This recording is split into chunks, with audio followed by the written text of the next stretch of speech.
একটা মেসেজ নিয়ে যায় আজকে বাড়িতে। একটা মাস রমজানে যারা নামাজ পড়তো না তারাও পড়েছে, রোজাও রেখেছে, তারাবিও পড়েছেন, তেলাওয়াত করেছেন, শুনেছেন, তাফসিরে বসেছেন। এমনি ভাবে যখন নেক আমলের সুযোগ হয়েছে করেছেন। রমজানের বিদায়ের পরে ঈদুল ফিতরের দিন থেকেই বেনামাজি শুরু হয়ে যায়। ফজরে মনে রাখবেন, ঈদুল ফিতরের দিন আরো একটা আমল আছে, ফজরের নামাজ জামাতে পড়া, ফজর পড়া। এখানে ঈদুল ফিতরের নামাজকে যত গুরুত্ব দেয় ফজরকে দেয় না। ঈদুল ফিতরের থেকেও ফজরের নামাজের গুরুত্ব বেশি, কারণ ঈদুল ফিতরের নামাজ হলো ওয়াজিব, ফজরের নামাজ কি ফরজ। এর কারণ ফজরের নামাজ কাজা হয়ে যায় কেন? চাঁদ রাতে আমরা অনেক রাতে ঘুমাই। এই অসুস্থ সংস্কৃতি পরিহার করতে হবে না, আগে আগে শুইতে হবে যাতে ফজরটা কাজা না হয়ে যায়। জামাতে পড়ার ইচ্ছা রাখা, জামাতে পড়তে না পারলেও যেন আমি অক্তমতো পড়তে পারি, বলুন ইনশাআল্লাহ।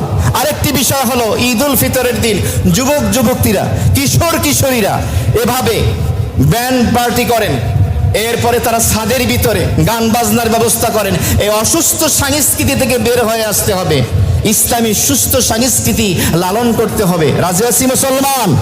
যে কথা বলতেছিলাম, মৃত্যুকে অপছন্দ করার কারণ আমাদের আখিরাত অগোছানো, সাজানো না। কিভাবে গোছাবো? 5 ওয়াক্ত নামাজ বা জামাত, মসজিদে পুরুষ, মহিলা মা বোন বাসা বাড়িতে সুস্থ অবস্থা আউয়াল ওয়াক্তে। রমজানের রোজা রেখে ফেললেন, 1 বছরের জন্য ছুটি, হায়াত থাকলে আবার আগামী বছর। জীবনে একবার হজ করেছেন, ছুটি। জাকাত বছরে একবার দিয়েছেন, ছুটি 1 বছরের জন্য। এরপরে যত নেক আমল আছে এগুলো নবীর সুন্নত তরিকায় সাজিয়ে গুছিয়ে করা।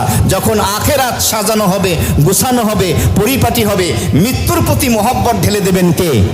এই জন্য নবী বলেছেন তুহফাতুল মুমিনিন আল মাউত আও কামা ক্বালা সালাতু ওয়াস সালাম।